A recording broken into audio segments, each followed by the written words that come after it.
Comment publier un article sur le site du lycée? On a déjà vu la première phase qui consiste à publier des textes avec des images, mais on peut aller un petit peu plus loin en intégrant des objets plus complexes, animés, qui sont externes à WordPress. Alors on se propose ici d'illustrer à partir de 3 exemples. D'abord une présentation depuis Google Doc, donc un diaporama qu'on aura réalisé et intégré dans Google Doc. Il est en ligne, on va pouvoir l'afficher, il va défiler, se présenter directement dans la page de l'article. De même pour un diaporama de photo depuis PicasaWeb. Et enfin, on verra comment intégrer une vidéo depuis YouTube. Alors, on va voir que tout ceci est assez simple, même si on va là toucher un petit peu à du code informatique. A tout de suite.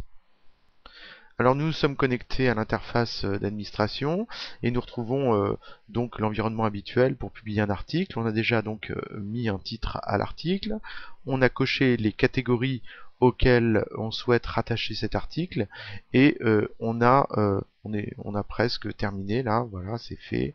On a sélectionné des mots-clés qu'on a associés à cet article. Il reste maintenant à intégrer, on va commencer par un diaporama animé qu'on va intégrer dans l'article. Alors habituellement, nous sommes directement dans cette interface qui permet d'écrire directement du texte. Ici, on va choisir le second onglet HTML.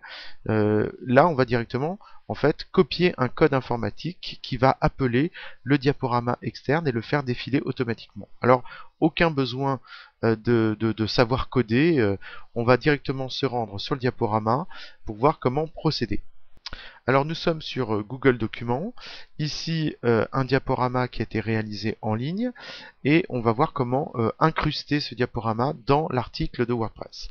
Alors pour ceci, je vais me rendre ici dans le menu partager et choisir publier incorporer.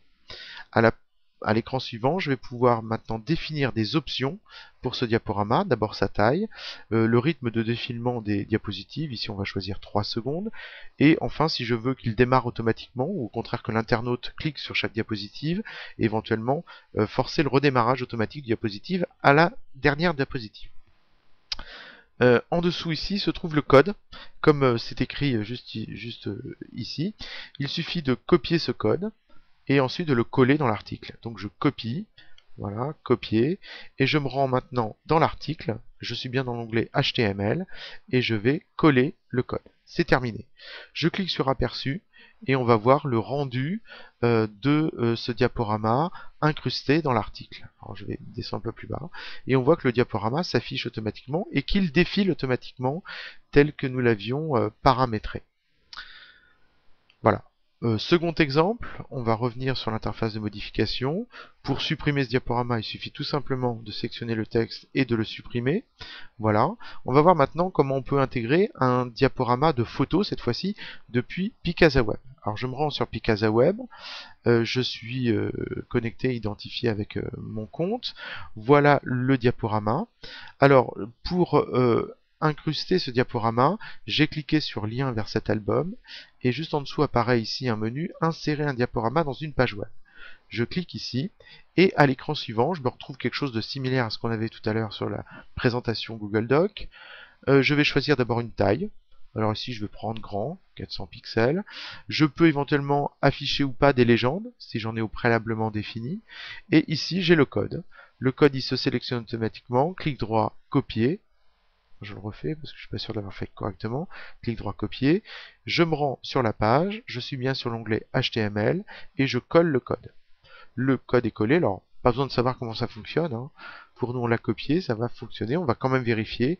On clique sur aperçu et on va voir l'article s'afficher tel qu'il serait si on l'avait publié.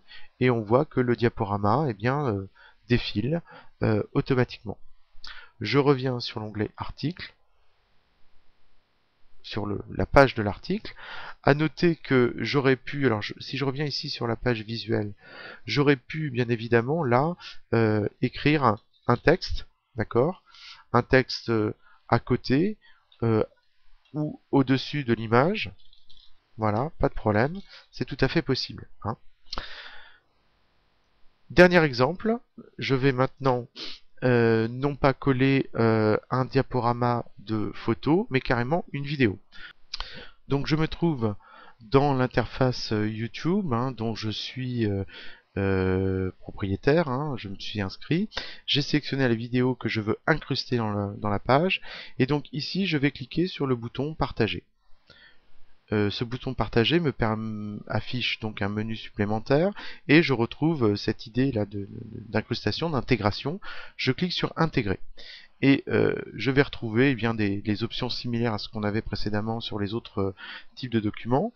Je peux sélectionner une taille éventuellement, et là activer différentes options, et ces options, si je les active, elles vont donc s'ajouter ici au code.